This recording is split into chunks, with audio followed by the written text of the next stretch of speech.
ሳውት የሚባል ተፈጥሮላል ሳውት ማለት ሳልሳይ ወያኔ ትግራይ እኛ ሁለቱ አስቸግሮናል እኛ ሁለተኛው እንዲጠፋ የትግራይ ህዝብ ይፈልጋል እንደገና ሶስተኛ ብሎ ይመጣልሃል ጨርቆስ ክፍለ ከተማ የሄዱ ባለ ጉዳዮች ቤታቸው የተዘረፈ አልቀሰው ከዚህ ሀገር ሄደዋል 100 ዓመት ያስቆጠረ ቤት ስራ አስኪያጁ ያላቸው ለምንድነው አሪያ ጋር ሄዳችሁ ቀርባችሁ የምታወሩት ነው ያላችሁ የውርጋጥ አይነት አስተያየት የንቀት አስተያየት እንዴት ታያለ ማትፈልገው ሰውዬ ከሆነ መንገዳ እንትን ማድረግ እችን ለነ ደብረጽዮን ለነጌታቸው አሰፋ ለማስተላለፍ ነው ገላመጥኩት አዋረድኩት ለማለት ሪፖርተር ዩቲዩብ ይሄንን ነገር እየሰራው ነው ያስተናገደው ነው ይሄን በተደጋጋሚ ይሰራዋል ለምን ዓላማ እንደሆነ አልገባኝም የመንግስት ባለስልጣናትና ወታደራዊ አዛዦች የፌደራል መንግስት የመከላከያ ከፍተኛ የጦር አዛዦችን ስልክ እንጠልፋለን በሚል ይሄን ሶፍትዌር ለመግዛት እንቅስቃሴ ያደረገ ገንዘብ ተቀብሎ ጉቦ ተቀብሎ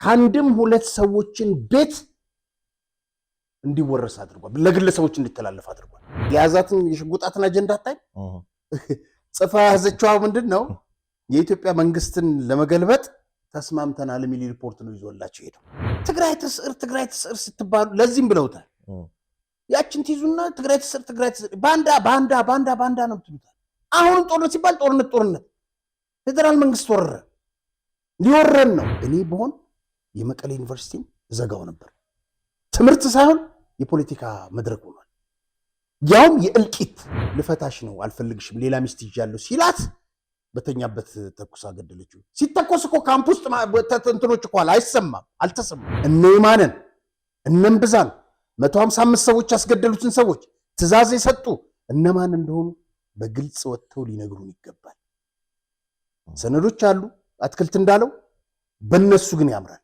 ጌታቸው ረዳም ይሄንን ልትነግረን ይገባል ቁመቱ 51 ሜትር ነው ዘንድሮ 51ኛ ዓመታቸውን ነው የሚያከብሩት እዚህ ጋር የማሌሊት ማብቂያዋ መጨረሻዋ ይሆናል ለሚለው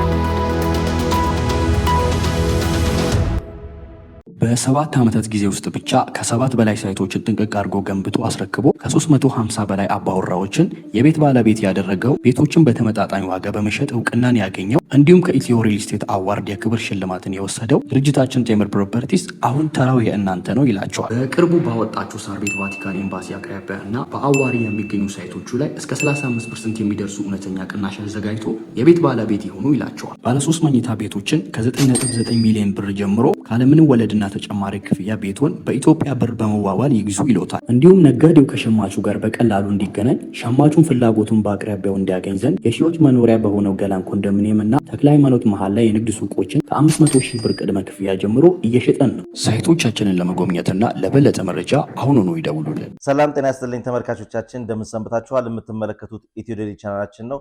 ዛሬም እንግዲህ እንደተለመደው አዳዲስና ወቅታዊ መረጃዎችን ወደ እናንተ ለማድረስ ጋዜጠኛ አርያ ተስፋ ማርያምና ሮቤል ምትኩ እዚህ ስቱዲዮ ተገኝተናል። መልካም ጊዜ እንዲውላችሁ ከወዲሁ ተመኘን። አርያ እንዴት ነህ? ሰላም ሮቤል። እንግዲህ ወደ ዋናው ርዕሰ ጉዳዮቻችን ስተትብለን ከመግባታችን በፊት በፕሮግራማችን ላይ ያላችሁን ማንኛውንም አስተያየት፣ መረጃዎች፣ ጥቆማዎችን ከስር በሚታየው እንዲሁም ደግሞ በ0993082062 ደግሞ 0993082062 በቴሌግራም ቻናላችን በጽሁፍ መልእክት ታደርሱን መልሰን ለእናንተው የምናቀርብ መሆኑን በዚሁ አጋጣሚ ለመግለጽ ወዳለሁ። እንግዲህ በቅድሚያ ለተመልካቾቻችንም እንዲሁም ደግሞ ለመንግስት ጸጥታ አካላቶች የምናደርሰው የምናሳስበው ነገር ይኖራል።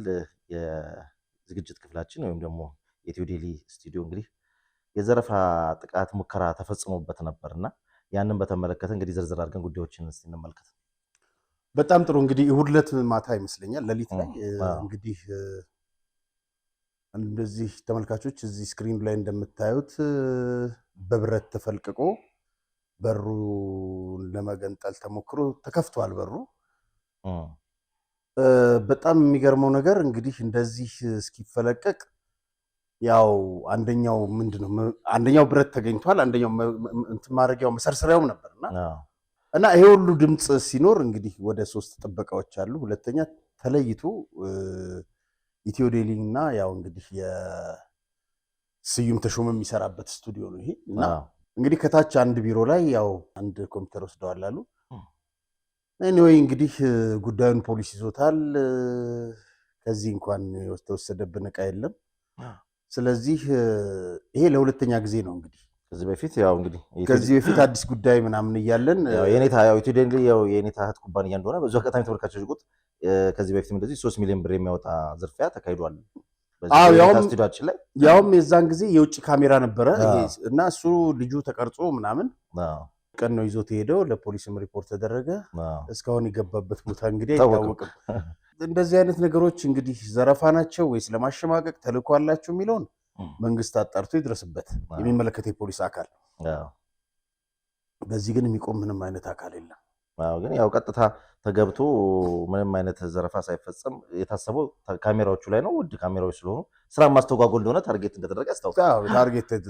ስለዚህ ያው በእንዲህ አይነት ነገሮች ብዙም ቦታ አንሰጥም፣ ግን ለሚመለከተው አካልና ለህዝብ ለተመልካቾቻችን ማወቅ ስላለባቸው ጠቆም ለማድረግ ነው። መልካም የተወሰኑ መልእክቶች ደርሰናል። ከዛ ውስጥ እንግዲህ መርጠን የተወሰኑትን ተቀባብለን እናቀርባችኋለን። ሰላም አሪያ እንደምናችሁ፣ የዩቲዩብ ቻናል ተከታታይ ነኝ። አንተና ሮቤል የምታቀርቡ ዝግጅት የተመረጡ ወቅታዊና ልብ የሚነኩ ናቸው። ዛሬ ድንገት እንድጽፍ ያደረገ ነገር ሁልጊዜ አንተ ውስጥ ሲከፋ፣ በተለይ የሀጎስ ገብረሕይወትን ሙዚቃ ተወደዋለህ መሰለኝ። በተደጋጋሚ ለእኛም ለተመልካቾች ትጋብዛለህ። እኔ የትግራይ ተወላጅ ባልሆንም በአንድ የታሪክ አጋጣሚ ትግራይ ለጥቂት ጊዜ ተቀምጫለሁኝ። አሪያ ያ ህዝብ በጣም የሚያሳዝንና የወላድ መካን የሆነ ህዝብ ነው። ያሳዝናል። እኛ ምን እንርዳው? ለምን አደባባይ ወጥቶ እነዚህን ነብሰ በላ ሰዎችን ከላዩ ላይ አሽቀንጥሮ አይጥልም? እናንተ ግን በርቱ። ትግራይ ከነሞንጆሪኖ አገዛዝ ነፃ እስክትወጣ ድረስ ትግላችሁን ቀጥሉ። ኢዶ የሚለውን የሀጎስ ገብረሕይወት ሙዚቃ ለእናንተና የትግራይ ህዝብ ጋብዣለሁ። የእናንተ ተከታታይ ሰለሞን ዘለቀ ይላል። በአማርኛ ኢዶን ትርጉሙ በድምጽ እኮ ልኮልናል። እናመሰግናለን። መልካም። ሌላው እንግዲህ ዋሲላ ነው የሚለው ሲቾ። ሰላም አሪያ፣ እኔ የምለው እስከ መቼ ነው የትግራይ ህዝብ የአደመ ኤርትራውያን ቡድን ሲል የዘር ሀረጉን የሚገብረው? የቱ ጋር ነው ማቆሚያው? እኚህ ወንድሞቻችን አርሚ ውስጥ ያሉ በቃችሁ ማለት መቻል አለባቸው። ሌላው የኢትዮጵያ ህዝብ በሁሉም አቅም በቃችሁ ብሎ ሰላማዊ ሰልፍ ወጥቶ ከጎናቸው ስለመቆሙ በተግባር ሊያሳይ ይገባል። መንግስትም ለአንዴና ለመጨረሻ ጊዜ እርምጃ ወስዶ ከወንድሞቻችን ጫንቃ ሊያራግፍ ይገባል። አርአያ ተፈናቃዮች በረሃብ ሲረግፉ ያደመ ቡድን ጮማ ይቆርጣል። የትግራይ ህዝብ በንጹህ ውሃ እጦት በውሃ ወለድ በሽታ ይሰቃያል። ያደመ ቡድን በታሸገ ውሃ እግሩን ይታጠባል። የትግራይ ህዝብ በድንጋይ ቁጭ ብሎ ይማራል። ያደመ ቡድን ከሱ በሰፈረው ልጆቹ በአውሮፓና አሜሪካ ያስተምራል። በተንጣለለ ቅንጡ ቤት ይኖራል። የትግራይ ህዝብ በጅብ ይበላል። የትግራይ ህዝብ በጦርነቱ በክራንች ይሄዳል። እሱም እድለኛ ከሆነ ያደመ ቡድን በዘመኑ መኪኖች ይሄዳል። ብዙ ማለት ይቻላል። ታዲያ አሁን በቃችሁ ሊባሉ ይገባል። መንግስት እርምጃ እንዲወስድ ሰላማዊ ሰልፍ በመላ ኢትዮጵያ ሊወጣ ይገባል። ሀይረዲን ሺሆች ከወንዶ ገነት። እናመሰግናለን ሀይረዲን፣ በጣም ጥሩ መልእክት ነው። ቆንጆ መልእክት ነው። ሰላም አሪያ፣ ትልቁ ጥፋት የተጀመረው እኚህ ደግሞ አያሌው ይላል። አታውቃቸው? አያሌው እኔ አላውቃቸውም። እሺ፣ አርቲስቱ ናቸው። እሳቸው ናቸው እንዴ? እሺ። ሰላም አሪያ፣ ትልቁ ጥፋት የተጀመረው የፌዴራሉ መንግስት የትግራይ ክልልን አስተዳደር ሙሉ ለሙሉ ለጉጀሌ ስብሃት በሰጠ ጊዜ ነው። ደርግ መቀሌን ለቆ ሲወጣ እና አቦይ ስብሃት የትግራይን ህዝብ በፈለጉት መንገድ እንዲጠቀሙበት እንዳደረገው ሁሉ አሁንም የሆነው ይህ ነው። እንደ ትናንቱ የአማራና የአፋር ህዝብ መዋጊያ መዲያ ሆኗል። የትግራይ ወጣት ለነሱ ፍላጎት ማስፈጸሚያ ማገዶም ይሆናል። መንግስት ጦርነቱ ከመጀመሩ በፊት ከነደብረ ጽዮን ላይ የእስር ማዘዣ ማውጣት ይችላል። የትግራይ መከላከያ ኃይል የራሱን እርምጃ በመውሰድ የራሱን መሪዎች በመሾም ጦርነቱን ለማስቀረት እንዲተባበር ጥሪ ማስተላለፍ ይቻላል። እናንተም ሆናችሁ ሌሎች ያወጣችኋቸው መረጃዎች በመጠቀም በጥብቅ ሚስጥር የቅስቀሳ ወረቀቶች በማዘጋጀት በየጦር ሰፈሩና በከተሞች በመተን ለመተባበር ለተነሱ ወገኖች በአየርም ይሁን በመሬት ፈጣን ድጋፍ ማድረግ ይገባል። በአንጻሩ ከነደብረ ጽዮን ጎን ቆመው ለሚቀሩት ደግሞ የከፋ ቅጣት እንደሚጠብቃቸው ማስጠንቀቂያ ግድ ይሆናል። ሐሳቡን ከወደድከው ለማስፈጸሙ አቅሙ ላላቸው ሰዎች ብታደርሰው ደስ ይለኛል። ሁሉን ለማድረግ የማይሳነው አምላክ የወገኖቻችንን ደም ከመፍሰስ ይጠብቅልን። ሰላም ይብዛ። አመሰግናለሁ ይላል አርቲስት አያሌው። እናመሰግናለን። ሰላም እንዴት ነው? ሌላው ደግሞ ያሬድ የተባለ ሰላም እንዴት ናቸው? አሪያ እንደው የህወሓት ነገር በምን አይነት ርኩስ መንፈስ ነው እንደዚህ የሚያደርገው? አንድ ጓደኛ ያጫወተኝ ልንገርህ። ስብሃት ነጋ አያቴን 1975 በላብኝ፣ አባቴን 1992 ደገመው፣ ወንድሜን 2013 ወስዶ 2 እግሩን አሳጣው። አሁን እኔን ማግኘት ስለማይችሉ ልጄን ገና በ13 ዓመቱ ይኸው እያሳደዱት ነው አለኝ። እኔ የምለው እነዚህ ሰዎች ያለ ጦርነት ሌላ ምንም አይነት አይዲያ የላቸውም። ግራ ገባኝ። ያሬድ እውነት ነው፣ ይሄ ነው፣ እውነት ነው፣ ትክክል ነው። እነዚህ ይወቁናል። መልካም እንግዲህ የቱርክ የፕሬዚዳንት ረሲብ ጣይብ ኤርዶጋን ትናንትና ኢትዮጵያ ገብተዋል። እንግዲህ ኤርዶጋን ኢትዮጵያ አዲስ አበባ ሲገቡ በሀገሪቱ ከፍተኛው የተባለው አቀባበል ተደርጎላቸዋል። ጠቅላይ ሚኒስትር አብይ አህመድና ከፍተኛ የመንግስት ባለስልጣናት ናቸው እንግዲህ አቀባበሉን ያደረጉት። የሁለቱን ሀገራት ግንኙነት አስመልክቶ መሪዎቹ ሰፋ ያለ ውይይት ማድረጋቸው እንግዲህ ከተለያዩ መረጃ ምንጮች እየተዘገቡ ይገኛሉ።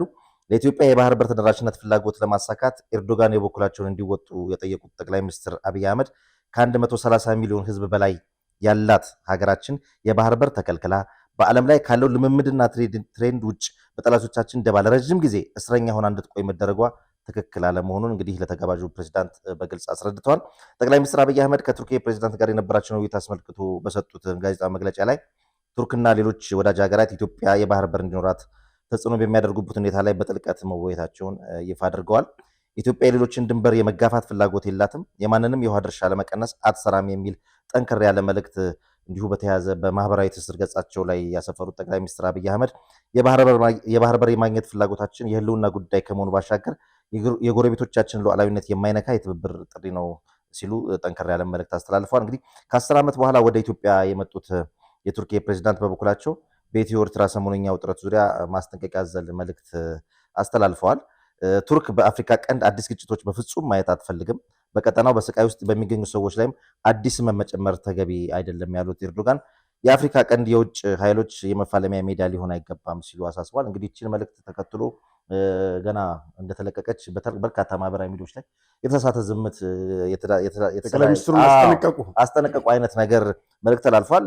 ማንኛውም የሀገር መሪ እንኳን በእንግድነት መጥቶ አይደለም የትም ቦታ ቢሆን ጦርነት ይቀጥል በርቱ የሚል ሀሳብ የለውም እና በሌላ አቅጣጫ ተይዞ ወደ ሌላ ትርጉም የተያዘበት ሁኔታ አለ። ግን መልእክቱ እውነትም እልቂት እንዳይኖር ወደ ጦርነት እንዳይገባ እንደ አንድ ሀገር ዜጋ እንደ አንድ ሀገር መሪ መልእክታቸውን ያስተላለፉት። እንግዲህ የ71 ዓመቱ የቱርክ ፕሬዚዳንት በኢትዮጵያ የተደረገላቸው አቀባበል የቱርክ ሚዲያዎችንም በእጅጉ አስደስቷል።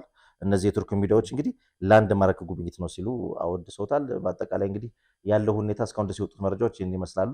ሁለቱ ሀገራት እንግዲህ በበርካታ ርዕሰ ጉዳዮች ላይ ውይይት ከማድረግ ባሻገር የስምምነት ፊርማዎችን ይፈራረማሉ፣ ይፈጽማሉ የሚል መረጃዎች ከወዲሁ እየወጡ ነው። ምን ምን ነገሮች ከስምምነት ላይ ደርሰው ተፈራረሙ የሚለው አዲስ ነገር ካለ እንግዲህ ካልዘገየ በቀጣይ ፕሮግራማችን ይዘን እንቀርባለን።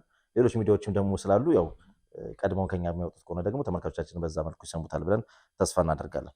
እንግዲህ የትግራይ ፖለቲካ ሲነሳ በጣም በአጭር ጊዜ ውስጥ ከሚታወቁና ተወዳጅ ከሆኑ በእርግጥም ደግሞ ለትግራይ ሕዝብ ከታገሉ አንዱ መምህር የማነ ነው። ፈንቅል በሚለው ድርጅቱ መስራችነቱ ይታወቃል እና እሱ እንግዲህ ከሞተ ወይም ደግሞ ከተገደለ 6 ዓመት ሆነውና 6 ዓመቱ ሲታወስ ምን ይመስላል የሚለውን አብረን በዚህ አጋጣሚ እናንሳ። በጣም ጥሩ። ትላንት ምን አየው መሰለ መዘክር አባዲ ዘሙ ለጥፎት አየው። ጓደኛ ነው እንዴ መዘክር? እና ምን ልልህ ነው ሰዎች ከስተታቸው ይማራሉ። ከስተት መማር ማለት ግን አለ ደራሲ ሽጥላ ኮከብ ወግግታ መጽሐፍ ላይ ከስተት መማር ማለት ግን ለመማር እየተሳሳቱ መኖር ማለት አይደለም። በሰው ህይወት ላይ ደግሞ በተለይ በሚሊዮኖች ላይ ቁማር ወይም ስተት ሰርተህ አይ ከስተት የተመረ ያለው የምትልበት አይነት አይደለም። አንድ ጊዜ አልፏልም የምትለው አይደለም። በዚህ ጉዳይ ላይ ነገ ጠዋት መጠየቅ ያለባቸው ሰዎች መጠየቅ አለባቸው። እንግዲህ ትላንትና በተንቀሳቃሽ ምስል በኤአይ ማለት ነው አውድሶ ነው የማነን በሩን አሳይተን ነበር ከፍተህልና እንደዚህ አይነት ነገሮች ጽፎ ያየሁት እና አሰብኩት የማነን እኔ አሜሪካን ሆኜ እሱ አረብ ሀገር ውስጥ ሆኖ ይመስለኛል በፌስቡክ ነው የተዋወቅነው። ስሜቱ ሞራሉ ጥሩ ነበረ። እንግዲህ የማነ ከሞተ 6ኛ ዓመት ነገ የካቲት 12 ይሞላዋል ማለት ነው። አትክልት ኃይለ ሥላሴ እንደዚህ ብሎ ጽፏል። የቀድሞ የመቀሌ ከንቲባ የካቲት 12 የዛሬ 6 ዓመት የሰላም ታጋይ የነበረው መምህር የማነ ንጉስ የተገደለበት ዕለት ነው። የማነ ለተቸገረው ሕዝብ እርዳታ ለማድረስ ወደ ሂወኒ ሄደ። የደናቁርት ስብስብ ቡድን በግፍ ገለውት በሬሳው ላይ ቀለዱበት። ጨለ ማለት ኢሰብአዊ ተግባር አንረሳውን ብቻ ሳይሆን ፍትህ የማይቀር ነው። ማን ምን አደረገ የሚለው ተሰንዷል። የሜ ወንድሜ ነፍስ በገነት ትረፍ። ደግሞ ከንቲባ እንግዲህ መቀሌ አትክልት ኃይለ ሥላሴ ነው። በጣም የሚገርም ነገር ትልቅ መጋዘን ሰብሮ ህወሓት ደብቆት የነበረውን ስንዴ ለህብረተሰቡ በነፃ ያከፋፍል ነበር እየተሸከመ። 2 ታጣቂዎች አብረውት ነበሩ የመከላከያ ሰራዊት አባላት። ከዛ በኋላ የማንህን እያደረገ እንደሆነ ያው ለነሱ ቀድሞ ጥቆማ ደረሳቸው። መተው ከበው ተታኩሰው ገደሉት። ከገደሉት በኋላ በእንጨት ሆዱን ሬሳውን እየወጉ አንድ ሰው ትገለዋለህ። ምንድነው ይሄ? ትግራይ ምንድነው ያበቀለባት? የክርስቲያን ሀገር እንዴ? አይኑ እያየ እኮ ከብቶቹ ሲሞቱ ከብቴን አርጃ አልበላም ብሎ እኮ የሚሞቱ ህብረተሰብ እኮ የማንን እምብዛን እርጉዝ 155 ሰዎች እኮ ተገለዋል። ንጹሃን ቤት ማያውቃ እንግዲህ እንትን ማይላቸው በቁጥር ማይታወቁት ቤት ስፍር ቢሬሳ መጎተት። እስቲ ተቀብሩትና እናያለን። እሱም የማንን ብቻ እኮ መሰለ። ሌላ መምህር እንደዛ ተደርጓል። ስሙ ጠፋኝ። ውቅሮ ውስጥ ጣመ ይባላል። ጣመ ጎሽ ጊዜ ርስት መምህር ጣመ ሁሌ እናነሳው ነበር።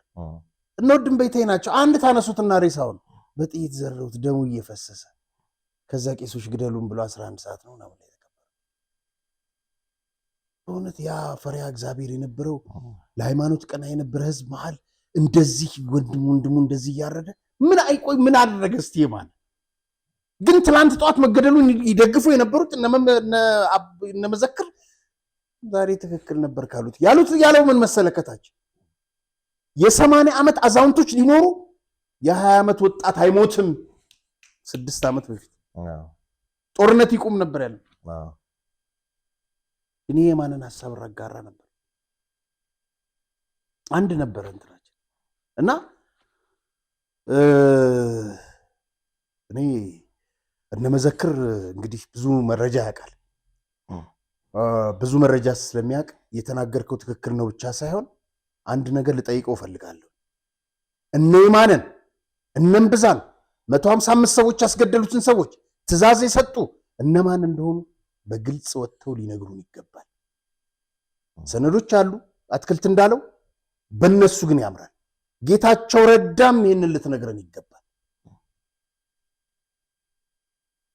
ትላንት ጠዋት እና ሰፋ አብርሃ አዲስ አበባ ውስጥ የትግራይ ተወላጁን እንትን ብለው እንደዚህ ተከፋፈለ እንደዚህ እሱ የራሳችሁ ጉዳይ ነው። እነዚህ ንጹሃንን የገደለው ጦርነት ማን እንዳስጀመረ እውነቱን ልታወጡት ይገባል፣ ልታምኑ ይገባል። ኃጢአታችሁን ልትወስዱ ይገባል። እኔ እነዚህ ንጹሃን በጣም ነው ሳስባቸው በጣም ሁሌም ያመኛል። ስለዚህ ይሄን የጻፋችሁ ሰዎች እነመዘክር እውነቱን ንገሩን። ይሄን ነው የምለው። የወረዳ አመራሮች ለምንድን ነው ቢሮ የማትቀመጡት? ለምንድን ነው ሰው የምናመላልሰው? አገልጋይ በሩ ላይ ያለ ሰው እንዴት በምን ሞራል ነው ማካያቱ ሊጠጣ የሚሄደው? የሚገለገል ሰው በራችን ላይ ተቀምጦ በእነሱ ይሁንታ እኮ ነው እዚህ ወንበር ላይ ያለ ነው። ህዝብንም ማክበራችንም መገለጫው አንዱ ነው። አሉ አንዳንድ ቢሮ ኃላፊዎችም ይሄንን መቀየር በጣም ያስፈልጋል። የህዝብን እንግልት ጠለቅ ብሎ አለማወቅ አለ። ጠለቅ ብሎ ላዩን ማየት እዛ ወረዳ ላይ እዛ ክፍለ ከተማ ላይ የሆነ ፕሮጀክት ተመረቀ በቃ ኤቭሪቲንግ እንዳለቀ የምንቆጥር እርካታ አዝማማዮች ታይተዋል የተባለው ትክክል ነው። ይሄ በምስለ ተገልጋይም ተረጋግጦ ስለመጣ ነው። በዚህ መድረክ ስለቀረበ ብቻ አይደለም። የክፍለ ከተማ አመራሮች የወረዳ አመራሮች የት እንደሚሉ ምን እንደሚያደርጉ ለምንድነው ተከታትላችሁ ከናንተ ቀድመን ሪፖርቱን ያልሰማ ነው? ራሳችሁ ብትሄዱ ጥሩ ነው። አለበዛ እናሰናብታለን። ማይሞቀው ማይበርደው አመራር ይዞ አሁን የተጀመረውን የአዲስ አበባ ለውጥ አካሄድ መምራት ስለማይቻል ማለት ነው። ክብርት ከንቲባ ጥሩ ነው መልእክት ያስተላልፉ፣ ግን ይሰማሉ ወይ ነው? አንድ ጉዳይ ልንገርህ። ጨርቆስ ክፍለ ከተማ የገጠመኝ ነገር ያክስቴ ልጅ ከውጭ መጣች እና ብር ሰርቲፊኬት ለማውጣት ሄደች። እዛ ቢሮ 4 ቀን የተመላለስን። 4 ቀን የተመደበችው ኃላፊ የለችም። አትገባም ቢሮ። በስልክ ነው የሚያነጋግሯት። ማስረጃዎች አሉ። በስልክ ነው የሚያነጋግሯት። በጣም የሚያሳፍረው ነገር ልንገርህ። የሰው ዶክሜንት ያክስቴ ልጅ ዶክሜንት ፎቶ አንስተው እዛ ሰራተኞቹ በቴሌግራም ላኩላት ለኃላፊው። ይሆናል አይሆንም የሚለውን ለመወሰን ጨርቆስ ክፍለ ከተማ የሄዱ ባለጉዳዮች ቤታቸው የተዘረፈ አልቅሰው ከዚህ ሀገር ሄደዋል። 100 ዓመት ያስቆጠረ ቤት ስራ አስኪያጁ ያላቸው ለምንድን ነው አሪያ ጋር ሄዳችሁ ቀርባችሁ የምታወሩት ነው ያላቸው። ለካሌባ ነው ይሄንን እናገራለን። ክብር ከንቲባ ገንዘብ ተቀብሎ ጉቦ ተቀብሎ ከአንድም 2 ሰዎችን ቤት እንዲወረስ አድርጓል፣ ለግለሰቦች እንዲተላለፍ አድርጓል። ሌላም ቦታ እንደዚህ ነው። ሰው እያለቀሰ ነው። ጥሩ የሚሰሩ ክፍለ ከተሞች የሉም ማለት አይደለም። እኔ እንትን ሄጄ በጣም አድንቄያቸዋለሁ። ሰከንድ አያቆዩ ከአንድም 2 ጊዜ ሄጃለሁ። ለራሴም ለሌላም ሰው ጉዳይ ለልጅ እንትን ምንድነው ሸገር መናፈሻ ያለበት ሸገር ክፍለ ከተማ ነው የሚባለው ምንድነው? አይደለም አራዳ ነው መሰለኝ። እኔ እንጃ ብቻ እዛ ያሉት እንትኖች በጣም ጎበዞች ናቸው። በጣም ዘመናዊ ነው። ሌሎችም ቦታዎች አሉ። አይ ጥሩ እንዳሉ ሁሉንም በጅምላ መውቀስ የለብንም። ክብር ከንቲባ ያሉት ይሄን ትክክል ነው። ወረዳዎች ጋር ብዙ ችግር አለ። የሄደ ጉዳይ ማስፈጸም በተለይ ወሳኝ ኩነት ላይ በጣም መከራተት ምናምን አለውና አንድ አመራር ይዘን መቀጠል አንችልም ተብሏል። አዎ ግን ወደ እርምጃም ቢገባ የተሻለ ነው። ለምን በተደጋጋሚ እንደነገ ሰዎች ማሳሰቢያ ተሰጣቸው፣ ግን ከቀን ቀን እየባሰ ነው የሚሄዱ። ከአገልግሎታቸው ከሚሰሩበት የድግሱ ብዛት ነው። አሁን ወረዳ ብትሄድ በየወረዳው ያለ ሰበብ ተፈልጎ ግብዣና ድግስ ብዛት ነው የምታየውና ያማራል። እንዲያን ነገሮችና ተመልካች እሱ ነው እኮ ግራ የሚያጋባው፣ ሰውንም ግራ የሚያጋባው እሱ ነው። እና እንዲህ አይነት ነገሮች ላይ ትኩረት ተሰጥቶ ከተሰራ ህዝብ ወደ ላይ ጣቱን ወደ መንግስት አይቀየርምና ትክክል ነው። ከታች ነው መስተካከል። በጣም እኮ የሚገርም እኔ እኮ በአካል እኮ አብሬያት ሄድኩኝ። 4 ቀን ሙሉ ስራ አስኪያጁ አልገባችም ኃላፊዋ። ከዛ ዶክመንት ነውር ፎቶ የሚነሳው ተወካይ ይኖራል ደግሞ እኮ ያ ሰው ካልገባ ያን ኃላፊነት በስልክ እኮ ታናግራቸዋለች። ዛሬ አይመቸኝም ምንትሴ ልገዛ ዕቃ ምናምን ትላለች። ስለ ሽንኩርት ስለ በርበሬ ነው የምታወራው። ስለዚህ ይህንን ነገር ብታሰብበት፣ በተለይ እዚህ ጨርቆስ ክፍለ ከተማ ላይ ሰው በጣም ደም እያለቀሰ ነው። በጣም ብዙ ነዋሪ። የሚገርምህ የሆኑ ይሄ ለልማት የሚነሱ ሰዎች አብዛኞቹ ፈቃደኞች ናቸው። እንደውም መንግስት የሚደጉማቸው ነገር አለ ምናምን ይፈርስና አንድ ልጅ እንደውም በድንገት የሞተ ልጅ አለ። በመድንጋጤ ግን ጥሩ ነው እየተደረገ ያለው። የሆነ መጀመሪያ ለትራንስፖርት 25,000 ሰጧቸዋል። ቀጥሎ 55,000 ነው 60,000 ሰጧቸዋል። እንደዚህ ነገር በዚህ ብዙዎች እንትን ያደርጋሉ። በስተት ነው ከፈረሰ በኋላ በስተት ነው ደግሞ የሚባሉ አሉ። ምን ማለት ነው በስተት ነው ማለት? ቤትን የሚያክል ነገር አፍርሰህ ምንድነው በስተት ነው ማለት? ይሄ ነገር ቢታሰብበት ቢስተካከል ጥሩ ነው። ትክክል። በሙስና ተከሰው ወይም ደግሞ ጥፋተኛ ሆነው ተገኝተው ተፈርዶባቸው የእስር ጊዜያቸውን ጨርሰው የወጡት የቀድሞ የሜቴክ ኃላፊ ክንፈ ዳኘው በአሜሪካ ከሚገኝ ወንድማቸው ጋር የሚያደርጉት ሚስጥራዊ ስልክ ልውውጥ ወይም ደግሞ የስልክ መልእክት እጄ ገብቷል ደርሶኛል ብለህ ነበር። ምንድን ነው እስቲ ስለሱ ጉዳይ ነው? ድርጅታችን ሰመር ሪል ስቴት የአድዋ 00 የሳይንስ ሙዚየምንና የህንድ ኤምባሲን በገነቡ ጉምቱ ባለሙያዎች በሴቶች አደባባይ ያስገነባቸውን ቤቶች ለደንበኞች እንዳስረከበ ይታወቃል። አሁን ደግሞ በዲፕሎማሲ መቀመጫ በሆነችው በእንግሊዝ ኤምባሲ በ2 ዓመት ውስጥ ገንብቶ የሚያስረክባቸውን ከባለ 2 እስከ ባለ 4 መኝታ ቤቶችን የቤት ባለቤት ልናደርጎ ዝግጅታችንን ጨርሰናል። እነዚህም ቤቶች በ10% ቅድመ ክፍያ ከ50% የባንክ ብድር ጋር የግሎ ማድረግ ይችላሉ። የአንድ ካሬ ዋጋችን በ105,000 ብር ስንሸጥ እንደነበረ ቢታወቅም ለጥቂት ቀናት ብቻ የሚቆይ እስከ 3 ሚሊዮን ብር የሚደርስ ልዩ ቅናሽ ማድረጋችንን እየገለጽን በካሬ በ88,000 ብር እየሸጥን እንደሆነ ስንገልጽ በታላቅ ደስታ ነው። የዚህ ድል ተጠቃሚ ለመሆንና የቢሮና የሳይት ጉብኝት ለማድረግ ከታች ባለው ስልክ ይደውሉ። እንግዲህ ይሄ የምታየው የክንፈ ዳኘ ወንድም ኢሳያስ ዳኘው ይባላል። በቴሌኮሙኒኬሽን ሲኦ ነበር። በከፍተኛ ሙስና ምዝበራ ተከሶ በጣም በሚገርም ሁኔታ በ50,000 ብር ዋስ የዛ ጊዜ ወጥቶ ወደ አሜሪካን ያቀና ነው። በጣም ከተረጋገጡ ምንጮች ነው ይህንን መረጃ ያገኘሁት እዛው በአሜሪካ ከሚኖሩ። ክንፈ ከዚህ መልእክት እያስተላለፈ ነው። ለማን? በወንድሙ አማካኝነት። ማን አለበት? ብርሃንም አለበት። ብርሃነ ገብረ ክርስቶስ ፔጋሰስ ፔይዌር ነው የሚባለው። ይሄ ነገር በመንግስት ደረጃ እስራኤል ብቻ ያላት በእስራኤል ሀገር የሚገኝ ኩባንያ ለመንግስት የሚሸጠው ሶፍትዌር ነው። ገባህ? እንትን እና ይሄ ነገር ማንም ሰው የሚገዛው ነው አይደለም። ለምሳሌ ኢትዮጵያ መንግስት ይኖረዋል አለው ይመስለኝ እንደሰማሁት። እና በመንግስት ደረጃ ነው የሚሰጠው። የእስራኤል የውጭ ጉዳይ ሚኒስትር ይህንን ማመን አለበት፣ መፍቀድ አለበት። ይሄ ነገር ምንድን ነው የሚያደርገው? የሚፈለጉ ሰዎች የባለስልጣናት ስልክ፣ የተለያዩ እንትኖች የሚጠልፍ መሳሪያ ነው። የፖለቲከኞች፣ የጋዜጠኞች የምናምን የነዚህን ስልክ በቀላሉ መጥለፍ የሚያስችል ነው። እነ ክንፈ የመንግስት ባለስልጣናትና ወታደራዊ አዛዦች፣ የፌዴራል መንግስት የመከላከያ ከፍተኛ የጦር አዛዦችን ስልክ እንጠልፋለን በሚል ይህን ሶፍትዌር ለመግዛት እንቅስቃሴ ያደረጉ ነው። እስራኤል መንግስት የፈቀደላቸው አይመስለኝም። ይህንን ግን አረጋግጫለሁ። ከፍተኛ በጀት ተመድቦ ምንም ችግር የለበትም። ከሜቴክ ሰርቋላ እስኪ በቃው ድረስ ከነ ወንድሙ ቴሌኮሙኒኬሽን የሚዘብር ነበር፣ እሱ ደግሞ ሜቴክን ይሰርቅ ነበር። ሌባ ተብሎ ደግሞ ተፈርዶበት ነው የወጣው። ግን ብሩን አላስረከበን የተዘረፈውን ወርቅ። ሌላው ክንፈ ትግራይ መገንጠሏ ስለማይቀር ጂኢ የሚባል በሶላር የሚሰራ ፈልጉና ግዙ ይሄን አድርጉ እያለ ነው። ምክንያቱም ፌዴራል መንግስት ጦርነት መጀመራችን ስለማይቀር ከኤርትራ ጋር ሆነን ከፌዴራል መንግስት ጋር ጦርነት መጀመራችን ስለማይቀር ውጊያ ስለምንከፍት መብራት ሊያጠፋብን ስለሚችል ይሄ ጂኢ ያልኩ ሶላሩን እሱን መጠቀም አለብን። ትግራይም በመላግ ትግራይ ገባ መብራት እንትን ለማድረግ ማለት ነው። እነዚህ ሰዎች እንግዲህ ይኸውልህ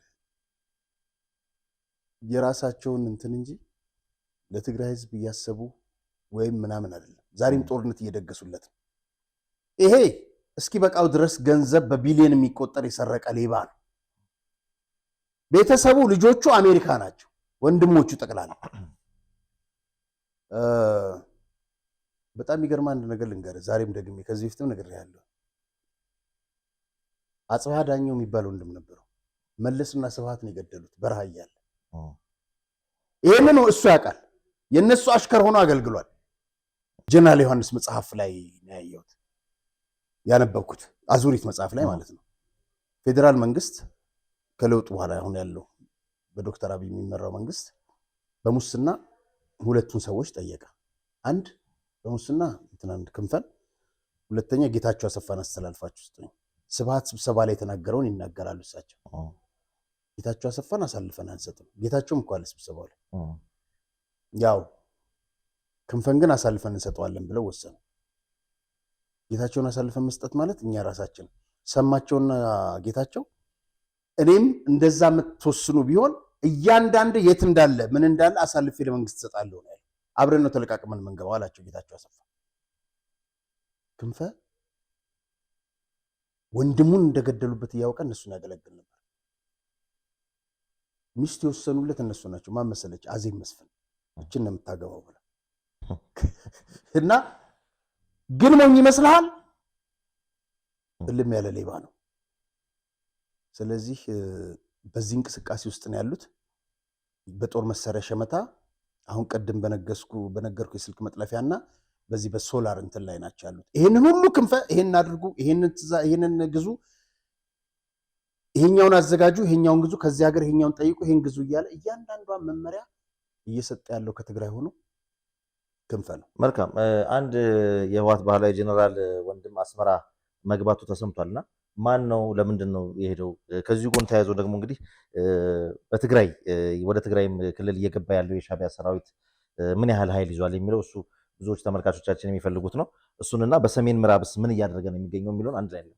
እስቲ ይሄ ሰውዬ ይሄኛው ያው ታውቀዋለህ፣ ሻዕቢያ እንትን ነው። ይሄኛው መላጣው ማንን ይመስላል? ግልጽ ነው መልኩ። ምግበን አይመስልም? የምግብ ወንድም ነው። ነጋሽ ይባላል። ነጋሽ ኃይሌ ይባላል።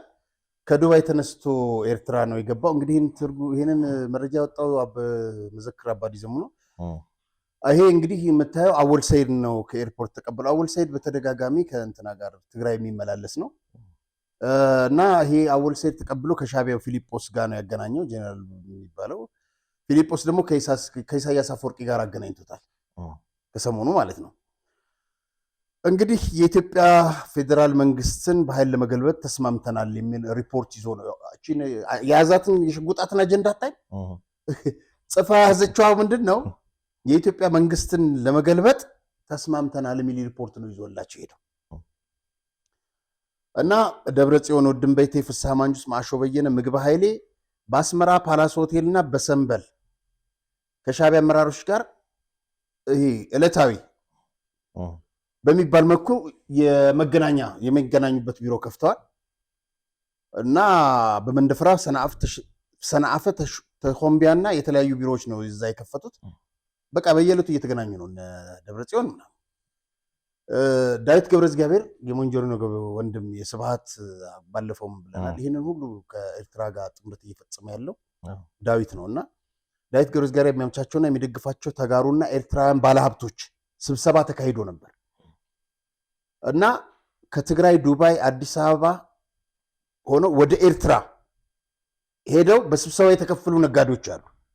ገባ ከአዲስ አበባም በዱባይ አድርገው ማለት ነው። ስላልተመቻቸውን ወይም ማንነታቸው እንዳይታወቅ ሰውተው በዙም በስብሰባ የተሳተፉ ነጋዴዎች ነበሩ፣ በአካል ሳይገኙ ማለት ነው። ስብሰባው ከዳዊት ጋር ሆኖ በማስተባበር ድጋፍ ያደረገው አንዱ አምባሳደር ብርሃነ ገብረ ክርስቶስ ነው። መንግስቱ ሆይ እነዚህ ሰዎች የብርሃነ ገብረ ክርስቶስ ውጭ ሆኖ ቤቱ ተመልሶለት ገርጂ አሳይተነዋል። በዶላር እያከራየ ኢትዮጵያ ላይ ሌላ ዙር ጦርነት እየደገሰ አዲስ ዓለም ባሌማት ትግራይ ሆኖ የባንክ አካውንቱ ተዘግቷል። እነዚህ ቤቶች ለምንድን ነው የማይታገዱት? ሌሎች ንብረቶቻቸውም አዲስ አበባ ውስጥ አሉ፣ ቪላዎቻቸው ለምንድን ነው የማይታገዱት?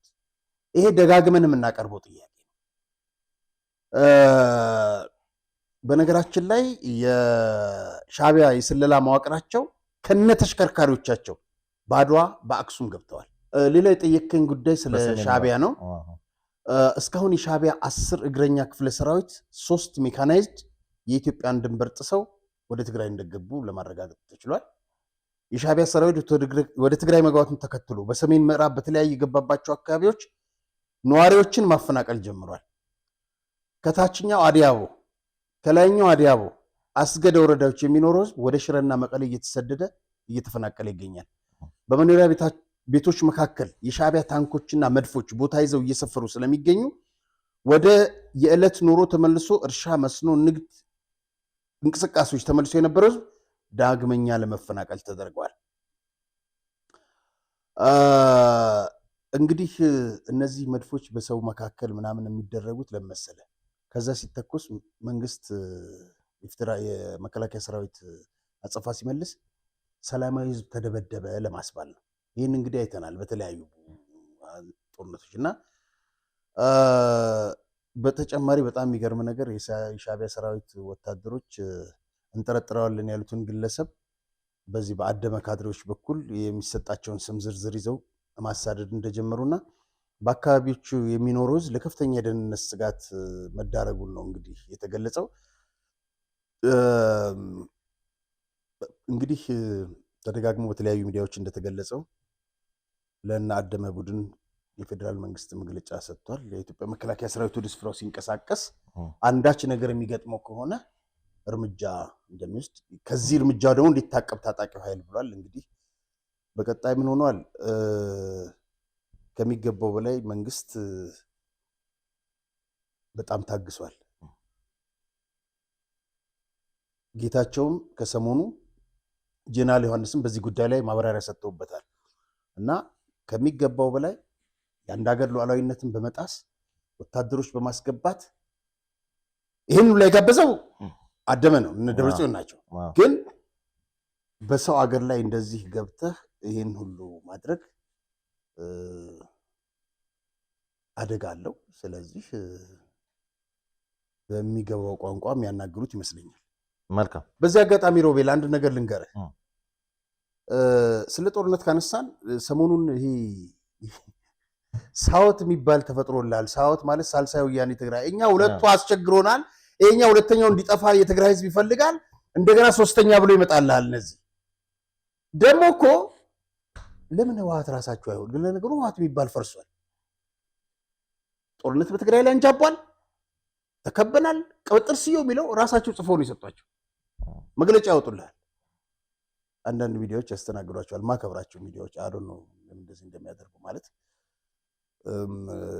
ሀሳባቸውን አይግለጹ ማለት አይደለም። በቀጥታ ግን የህወሓትን እንዲያስተናግዱ እንደሆነ ሊያውቁ ይገባል እነዚህ ሚዲያዎች። ለምሳሌ ጋዜጣውን ሳይሆን ሪፖርተር ዩቲዩብ ይሄንን ነገር እየሰራው ነው እያስተናገደው ነው። ይሄንን በተደጋጋሚ ይሰራዋል። ለምን ዓላማ እንደሆነ አልገባኝም። ምክንያቱም አንድ ጠብ የሚል ለምሳሌ ጸለምት ላይ ምናምን ላይ ጦርነት ከፍተዋል አለም ህወሓት ያንን ትንኮሳ ያነሳል። ልክ ደብረጽዮን የሚያወጣትን መግለጫ ገልብጠው ትንሽዬው አማርኛውን አስተካክሉና ያወሩልሃል። የ2013 ወረራ ሊፈጠርብንም ነው። ማን የወረረው? ሰሜን ዕዝ እኮ ነው የተመታው። ያቺ ልጅ እንኳን አጋለጠች። እነዚህ እውነቱን ነው ስብሃት እኛ ጠፍጥፈን የሰራናቸው የሚለው እነዚህ ናቸው። ምርጫ እንወዳደራለን በትግራይ የሚሉት። አይ በዚህ አጋጣሚ ልንገር። መልካም ጀነራል ዮሐንስ ገብረ መስቀልና አቶ ጌታቸው ረዳ በሁለት የተለያዩ ሚዲያዎች ላይ በትግርኛ ቋንቋ የሰጡት ቃለ መጠይቅ አለና እዛ ላይ ምን አይነት ነገሮች ተነሱ? እሱን ነገር እስቲ እንግዲህ በዝርዝር እንመልከት። አጥፊና እና ድሓና በፌደራል ዘምስ ይብለሉ ታይም ከትርፉ እዚ ጸላኢ በብግዚኡ ተዘይፈጥሩ እነዚህ እናጠፋለን ይላል ፌደራል መንግስት። እነዚህ ጠላት በየጊዜው ካልፈጠሩ ግጭትን ጸላኢ ምፍብራክን ከም ኦክሲጅን ዝወስድ ኃይል ግጭትና እንትንን እንደ ኦክሲጅን የሚወስድ ኃይል ነው አለ። ተጨንዲሓ ትግራይ በዲሞግራፊክስ ጨንዲሖም ብምንታይ ቀሪቦም በዲሞግራፊ ጨንዲሖም ማለት ሰንጥቀው ምንድን ነው የቀራቸው እነዚህ ሰዎች? ተሰራዊት ጨንዲሖም ሰራዊቱን ከፍለው ሕዝንናቶም ክብር እናቶም ቆርበት ክባል ለነሱ ክብርና ለነሱ ቆዳ ሲባል እንደገና በሽሓት ክስዋዕ እንደገና በሺዎችን እንዲሞት ክረግፍ እንዲረግፍ ይዳልወሉ ያዘጋጁት ነው ያለው። እዚ ኃይል እዚ ከም ቃላሚጦስ ይሄ ኃይል እንደ ባህር ዛፍ ነው አለ። ቆይ ብሏል። ቃላሚጦስ በይኑ ዝኮ ወቅል ዝደሊ ኣብ ዙርያኦም ቆጽል ትበሃል ነገር ይትሉ ተዘለዋ ማይ ታሕቲ ክሳብ ታሕቲ ስሩ ሰሪዱ ተንኳ ዘለዋ ማያት ኩለን ሕጥ ጠብድ ይጥቀመለን ስተተኽል ክትርኢ ትኽእል ነው ጥቃ ቃላሚጦስ ነው ይሆን ይረአ እዚ ሊደርሺፕ እዚ ከም ቃላሚጦስ ቆመቱ ሓፂር እምበር ባህሪው ግን ናይ ቃላሚጦስ ቆላሕሪ ኩላ ማይ ወሲዱ ኣብ ዙርያው ኩሉ ነገር ከይህሉ ዝገብር እዩ። ኣብ ዙርያው ምንም ነገር ክፍጠር በይኖም ክላን እዮም። ሓደ ዓርሱ ዝኸኣለ ጎሳ እዩ ማለት ዝኾነ ዝውክሎ ከባቢ የለ፣ ዝውክሎ መንደር የለ፣ ዝውክሎ ቤተሰብ የለ። ሕማም እዩ። ኣብዚ ዘተኣሳሰሮም ስርቂ ናይ ሓባር ቫልዮም እዩ። ክብርታት ህዝቢ ትግራይ ዝበሃል ኣብ የለዎም። እስኪ ንገረኒ የብሎም تا كبرت مسل زلاتهم كم ولدي تايغورو دقم على سيف بوتا كلهم صار عيوني ما ولا تبعسناكو يدو يمكو نايك بهوت دليل ساعات بروسس እንደው ተም ደቂቅ ገረለ ገለውልያ ባዛም ማለት አያ አጥራሃታ ናይ ሴት መስል ነገር ዘላቶም ናይ खाሎት ደቅ ግን አይታምን በአማይት ተተወዱ ባሽሐት ተተወዱ كندا አይጨቁም ሙሉን ትርጉም ልንገርህ። ይሄ ኃይል እንደ ባህር ዛፍ ነው አለ። ባህር ዛፍ ብቻውን ማደግ ነው የሚፈልገው። በዙሪያው ቅጠል የምትባል አትኖርም። እስከታች ከርሰ ምድር ስሩን አስገብቶ በዙሪያው ያሉትን የተፈጥሮ ውሃዎች አሟጦ ለብቻው ይጠቀማል። ከሱ ውጭ ሌላ ተክል አይታይም። እሱ ባለበት ህወሓት ወይም ሊደርሺፕ አመራሩም ባህሪውም ልክ እንደ ባህር ዛፉ ነው። ቁመቱ አጭር ስለሆነ ነው እንጂ በተረፈው ሁሉንም ውሃ ለብቻው መጥቶ ለብቻው ማደግ ነው የሚፈልገው።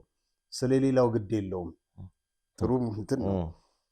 ይህ ስብስብ ኃይልም ለራሱ ብቻ የሚያስብ ለማንም የማይወክል ግን ለይስሙላ በህዝብ ስም የሚሸቅጥ ቤተሰብነታቸውና ዝምድናቸው የሚያስተሳስርላቸው ስርቆቱ ነው። ስለ ትግራይ ህዝብ ክብር አይመለከታቸውም።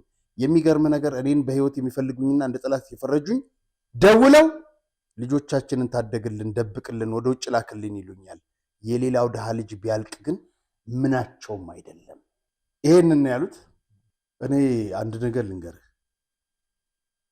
በጣም የተለያዩ የህወሓት መጽሐፍቶች አንብቤያለሁ።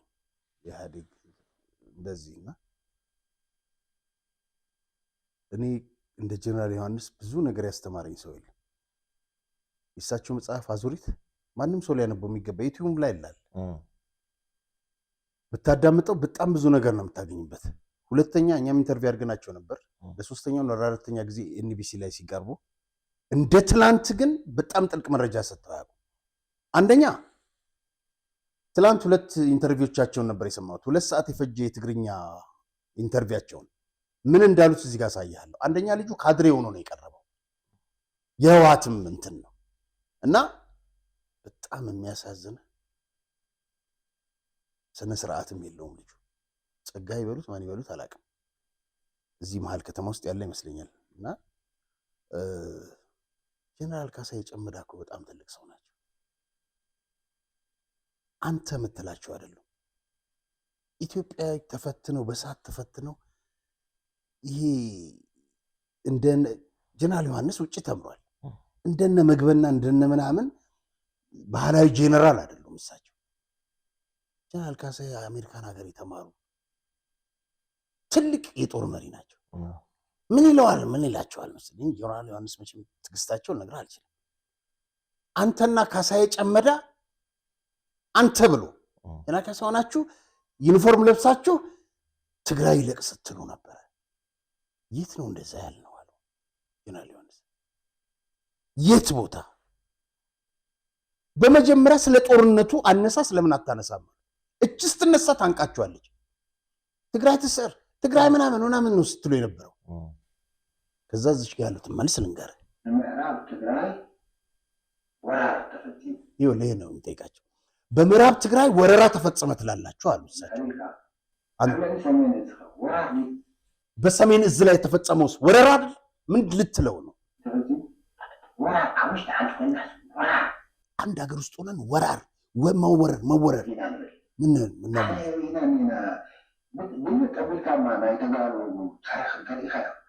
ግልብጥ አድርጌ የተጋሩን ተረክ ምንድን ነው ተረክ ነው የሚባል እሱ ውስጥ እችን ሀገር እኛ የደማንባት እች ሀገር እኛ የፈጠንባት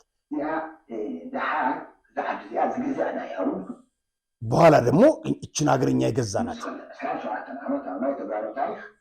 በተጋሩ ታሪክ ኢስራና 27 ዓመት በመለስ እኮ ገዝተናታል።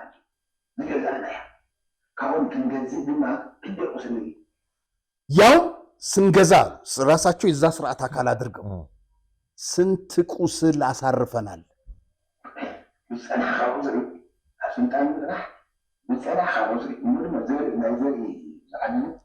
በስልጣን ላይ በቆየህ ጊዜ ያውም የዚህ ሀገር ስልጣን በዘር እንትን ያደረገ የዘር ጣጣው ይኸውልህ ተመልከት እንዴት እንደሚያያቸው ትላንት የተፈጠረ አይደለም። አትሊስት ለእንግዳ ክብር ሊኖር ይገባል። ይህን አስተያየቱን ተመልከተው። ትልቅ ሰው ጋብዘህ የውርጋጥ አይነት አስተያየት የንቀት አስተያየት እንዴት ታያለህ? የማትፈልገው ሰውዬ ከሆነ እንግዳ እንትን ማድረግ እችን ለነ ደብረ ጽዮን ለነጌታቸው አሰፋ ለማስተላለፍ ነው። ገላመጥኩት አዋረድኩት ለማለት ነው። እሱ ለምን ታዲያ ጥቂት ሰዎች ናቸው። ብዙሃኑ የትግራይ ህዝብ እኮ ያውቃል እውነታውን። አዎ ራሱን ነው የሚሸውለው። ምን ትርጉም አለው?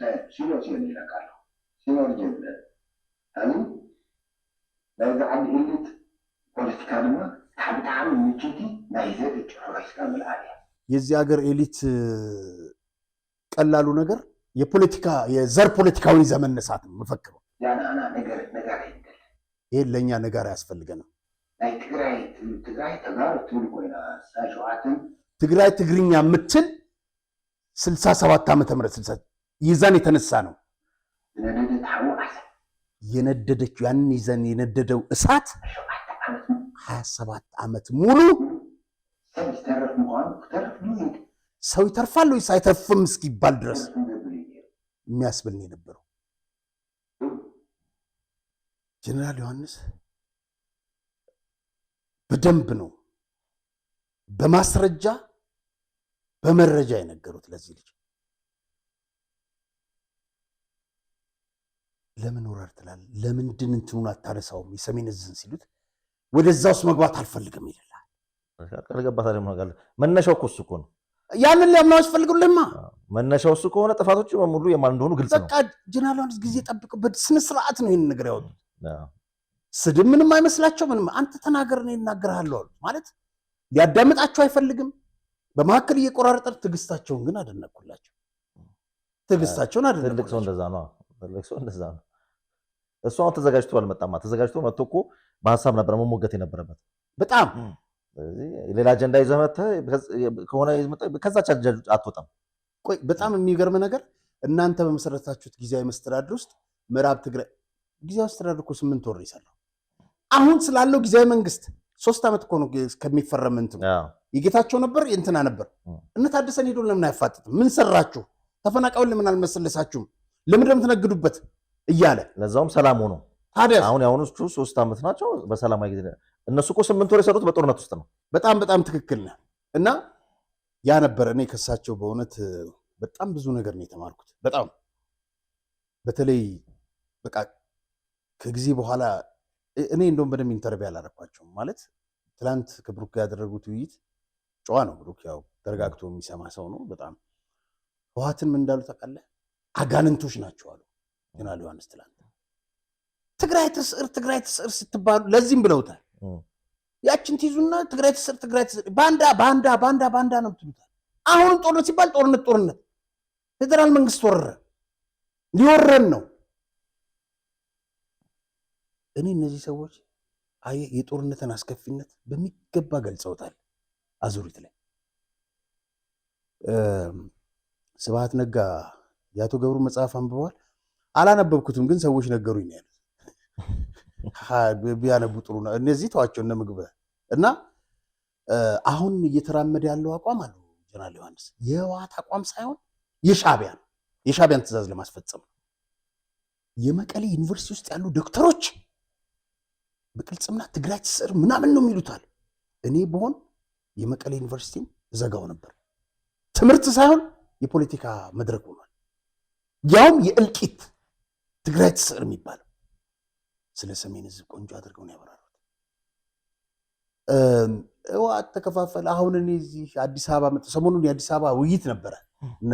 አሰፋ ብርሃ የነስዬ ወንድም ምናምን እና እንዲህ አድርገን ምናምን እኛ የምንድነው የሰላም የምናምን የተጋሩ ሰላም ኃይል ምናምን እነዚህ ተከፋፈሉ ሰዎች እኮ በአቋም አንድ ናቸው አሉ ጀነራል ዮሐንስ።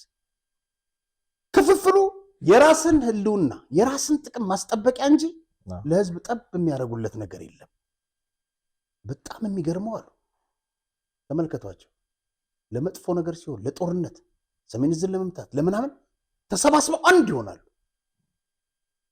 ትግራይ ትስዕር ምናምን ይሉ ወጣቱን ያስፈጃሉ፣ አንድነት ይፈጥራሉ። አሁን ሰላም ሲወርድ ደግሞ እርስ በርስ መባላት ጥቅሙ ነው የሚያጋጫቸው። ጥቅሙና ስልጣኑ እና ከፕሪቶሪያው ስምምነት በፊትም የታየው ይሄ ነው። አሁንም ይህንን ነው እንትን እያደረግን ያለና ምን አሉ መሰለ በጣም ከባድ ሀሳብ ጦርነት ያስቀራል። መንግስት ባለቤት ነው። ወደ ተጋሩ ጉዳይ መወረር የለበትም። ራሱ ነው ባለቤቱ፣ ራሱ ነው መንግስት እና ሀሳብ መጀመሪያ ነው ተው። ይሄ ነገር በሀሳብ በጠረጴዛ ውይይት ለምን ጦርነት ሄደ ጠረጴዛ ላይ ነው የምትመጣው። ያ ከመሆኑ በፊት ግን እኔ ግዳጅን ተወጥቻለሁ። እውነታቸው ነው። እንትናን መጀመሪያ አዲሱ ለገሰን ያነጋገሩት፣ ቀጥሎ ተፈራ ዋልዋል፣ ቀጥሎ አባዱላን ያነጋገሩት። እናንተ እያላችሁ እስቲ ይሄ ግጭት ከመፈጠሩ በፊት ብለው በግልጽ መጽሐፉ ላይ አስፍረውታል፣ ጦርነት እንዳይጀመር። ግን እነዛ ማንና ማን ከዷቸው ብትለኝ ጻድቃን መቀሌ ነኝ። እንኳን መቀሌ የፈለክበት ቦታ አሁን ይሄ አዲስ እሳት እየተጋጋለ ስለሆነ ትግራይን የሚያጠፋት ስለሆነ ናና ውይይት እናድርግ ነው ያሉት። ግን ሳይሆን ቀረና ኢሳያስ በቃ ሊባል ይገባል ነው ያሉት። ጀነራል ዮሐንስ በቃ መባል አለበት ሻዕቢያ እና ይሄ ኃይል መመጣጠን ምናምን የሚለው የለም እና ግን ሻዕቢያ በቃ ማለት መባል ይገባዋል ብለው በእውነት ትልቅ ማብራሪያን የሰጡት። በደንብ ተዘጋጅተን ደግሞ እንግዳ እናደርጋቸዋለን። መልካም። የካቲት 11 እንግዲህ በዓል በዲሲ እንደተከበረ አይተናል።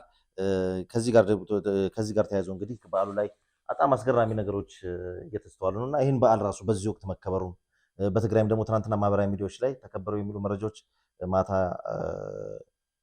ምንድነው የዕጣ የቤት ስጦታ ምናምን ተብሎ ታደሰ ወረደ ሁሉ የተለቀቀበት ሁኔታ አይቻለውና ተካታ 11 ምክንያት በማድረግ እንዴት አየኸው? በተለይ የኤዲሽን አከባበር ከሱን ጀምር ተመልከትልኝ። ብርሃነ ገብረ ክርስቶስ ነው ይሄ ሰውዬ። እዛ ላይ ስሙ ሲጠራ ሰምቼዋለሁ። ምን አደረገ እንደሆነ አላውቅም። ያው ለጦርነት ገንዘብ መዋጮ ይሆናል። አኒቨርሰሪ ለካቲት ይላል 51ኛ። በጣም የሚያሳዝን ነውና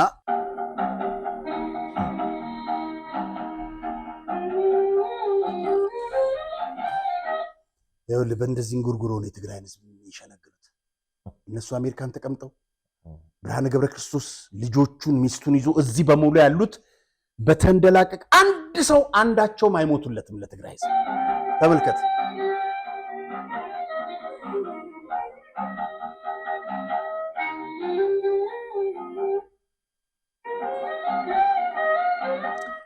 እስቲ እነዚህ ልጆች ምንም ኃጢአት የለባቸው። እነዚህ ህፃናቶች የምታያቸው የብርሃነ ገብረ ክርስቶስ ልጆች ናቸው እንበል፣ ምሳሌ ነው ነገር ወይም የአንዳቸው ልጆች ናቸው። ወደ ጦርነት ይልኳቸዋል። ለአሜሪካ እንደዚህ ነው ኑሮ።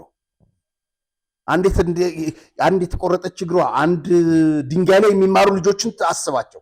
ባለፈው ያሳየናቸው እዚህ ጋር ድንጋይ ላይ ተቀምጠው የሚማሩት ልጆች ተመልከታቸው፣ ወይበው በጣም ተጎሳቁለው። እነዚህን ህፃናቶች ደግሞ ተመልከታቸው። በእነዚህ ውስጥ የነ ብርሃንን የሁሉንም ልጆች አስቧቸው ለማለት ነው።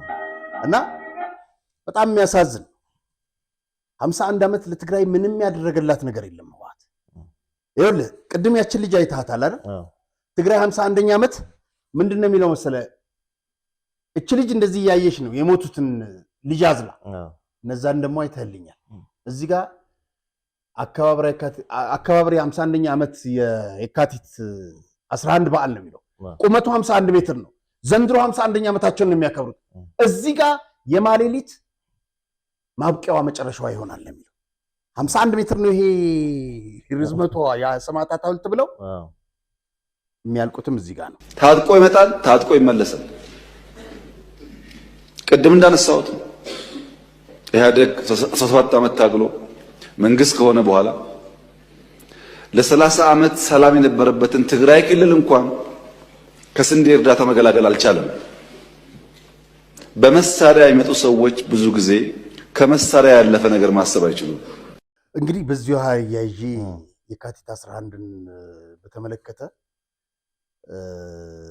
እንደው የያዝኳቸውን አንዳንድ ነጥቦች ላካፍለ። እንግዲህ ከተመሰረተበት ከ1966 ከዛ በኋላ 69 ዓመተ ምህረት ህንፍሽፍሽ የሚባል ተፈጠረ።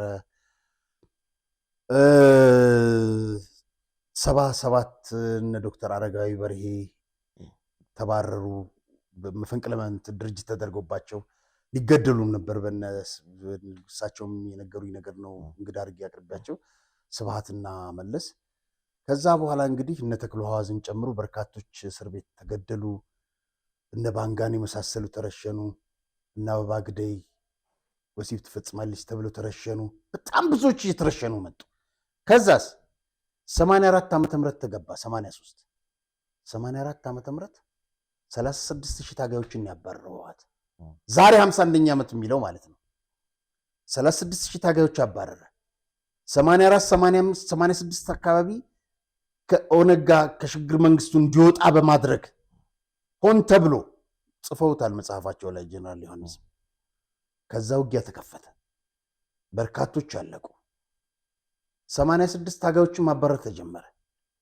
በሁለት ሀገርነት 1500 እንዶር ተብለው ጨቅጭቀው ጠጡ፣ አለቁ። በአንድ ጉድጓድ ተቀበሩ። 2000 በተላላፊ ሳምባ አለቁ። ታጠቅ እስር ቤት ጋራ ሙለታ የሚባል 7 ታጋዮች፣ እነዚህ ታጋዮች ለሚታሰራሉ ያሉ መኮንኖች ማለት ነው። ሁርሶ ማሰልጠኛ የነበሩ በሻለቃ ደረጃ በኮሎኔል ደረጃ የነበሩ ጋራ ሙለታ የሚባል ወስደው ከመሬት በታች ቀብረዋቸው ከአንድ ወር በኋላ ይሄ የሆነው 88 ነው። ከአንድ ወር በኋላ እዛ ቦታ ላይ መታሰራቸውን ሻለቃ ገብረ እግዚአብሔር የሚባል የመጀመሪያው ሰላም አስከባሪ ወደ ሩዋንዳ የዘመተው ማለት ነው ለነ ሳሞራና ለነንትና ነግሯቸው በዚሁ ሄደ። እዛ ምንድነው የተደረገው መሰለ?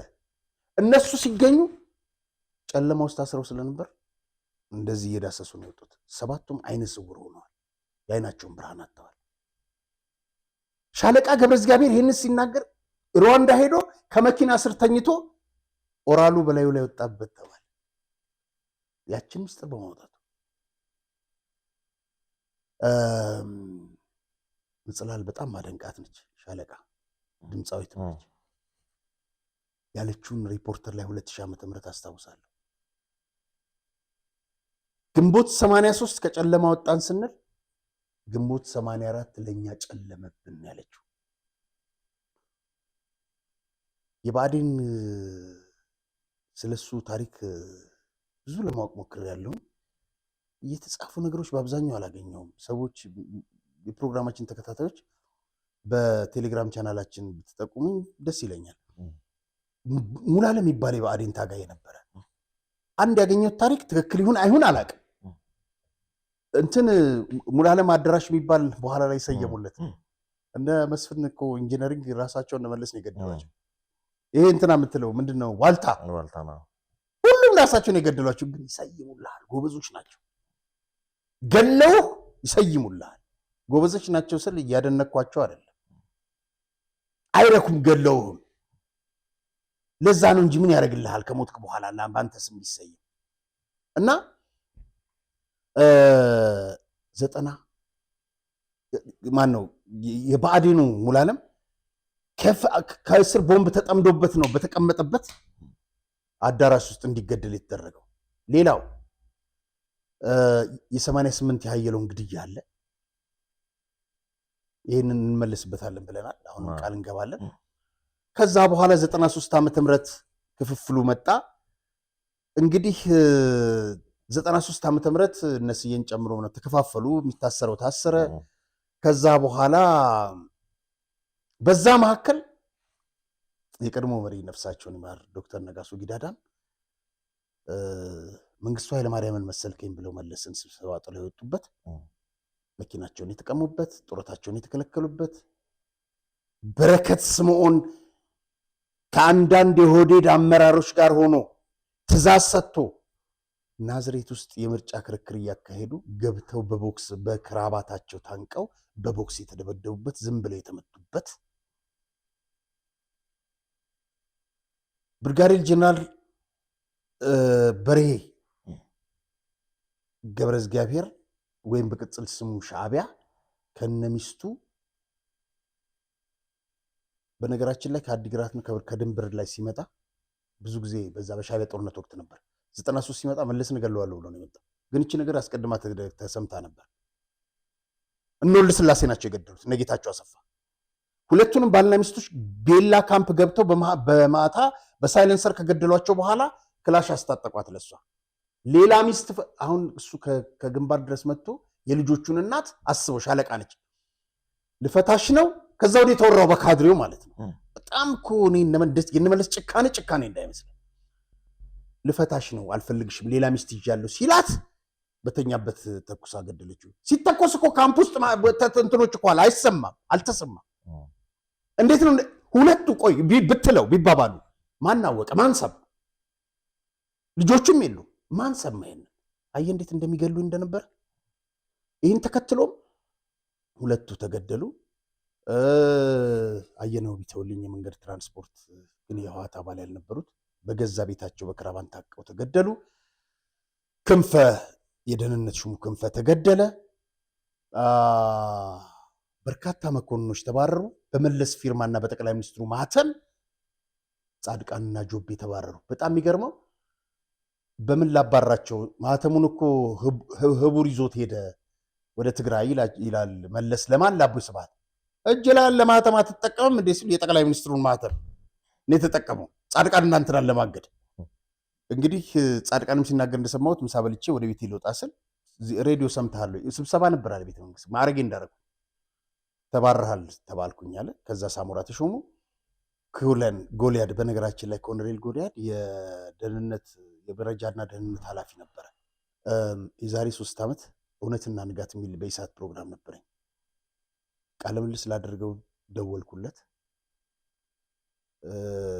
ቅዳሜ የሚያስመርቀው ከመከላከያ ፕሮጀክቶች ወስዶ የሚሰራበት ነበርና የሚያስመርቀው እንደሆነና ለማክሰኞ ተከታተል። እሑድ ሞተ ጎልያድ። በጣም ነው ያዘንኩት። እና ብዙ መረጃዎች ሊነግረኝ ብዙ ደግሞ መረጃዎች ይኖሩታል። ምክንያቱም የመረጃ ኃላፊ ነበር። እሱንና ኩለን አለ በህይወት ኮሎኔሎች ናቸው ታጠቅ ወስደው ትምህርት ቤት ከሽንት ቤት አጠገብ ነው ያሰሯቸው። ጎልያድ አብዶ ነበር፣ ራሱን ቀውሶ ነበር። ኮሎኔል ለኔ መለስ 9 ወር ሙሉ የት እንደደረሰች ሳይታወቅ የሰለሞን ጢሞ ሚስት አሁን ተለያይተዋል ይመስለኛል። ባለፈው ዓመት አግኝቻት ነበር። ኮሎኔል መለስ ወደ ሩዋንዳ መታጠፊያ በጣም ቆንጆ ነች። ከመከላከያ ነው አፍሰዋት የሄዱት ይዘዋት። መለስ ነው ሁሉ የሚያደርገው። ጀግና ነች በነገራችን ላይ አትፈራም። በጣም ቀይ በጣም ቆንጆ ነች። 4ኛ ፎቅ ላይ አስረዋት የት እንደደረሰች ሳይታወቅ እናቷ ከትግራይ መጥተው ስብሃት እግር ስር ወድቀዋል ልጄን ፍታልኝ ብለው። ስትፈታ ፊቷ ተበላሽቷል በቢምቢ ውሃ የሌለው ክፍል ውስጥ ነበር ያሰሯት። መሬት ላይ ነበር የምትተኛው። 5000 ታጋዮች ተባረዋል። ለሴተኛ አዳሪነት የተዳረጉት የዛን ያክል ናቸው። ጎዳና የበላቸው ብዙ ናቸው። ሴት ታጋዮች የትግራይ ጠላት ናቸው ተብለው እንግዲህ 99 ጀነራል ከማል ገልጁ ሰራዊት ይዘው ሄዱ። ከዛ በኋላ ብዙዎች ተባረሩ። ነዶ አሸብር የቁም እስረኛ ሆኑ። ከዛ እንግዲህ መለስ ሞት። ከዛ በኋላ መለስ ከሞቱ በኋላ ደግሞ ህወሓት ለሁለት ተሰነጠቀ። እነ ለስላሴን የሚያክሉ ጭራቆች እስር ቤት ገቡ። እነ ገብረዋህድ አዜብ መስፍን አልቅሳ ወጣች። ስብሃት ነጋ ይዛን ጊዜ ወጥቶ መለስ ለሴት ነው ለምናምን ንቀቱ ለሴትም በሴት የምትመራ ህወሓት ነው ምናምን ዳርጎ ነው ሄደው ምናምን አለ። ከዛ በኋላ እንግዲህ የሚባረረው ተባረረ። እንደ አዲስ ቀጠለ ህወሓት። ከዛ ወደ ጦርነት ተገባ። ከዛ በኋላ ለሁለት ተከፋፈለ። እንደዚህ እያለ ነው ሄደው እና ባጭሩ ነው ያቀረብኩት ሰዓት ስለሌለ መጨረሻ ላይ አንድ ነገር ልንገር።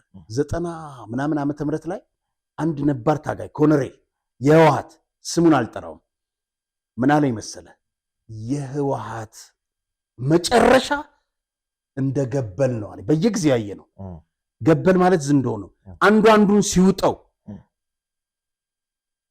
እንደዛ ነው ታሪኩ አለኝ። እችን ቪዲዮ ጋብዤ ልጨርስ።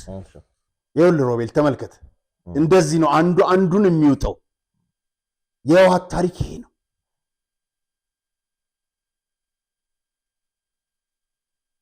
ይህን ይመስላል። መልካም ስለነበረን ቆይታ እጅግ አድርጌ አመሰግናለሁ።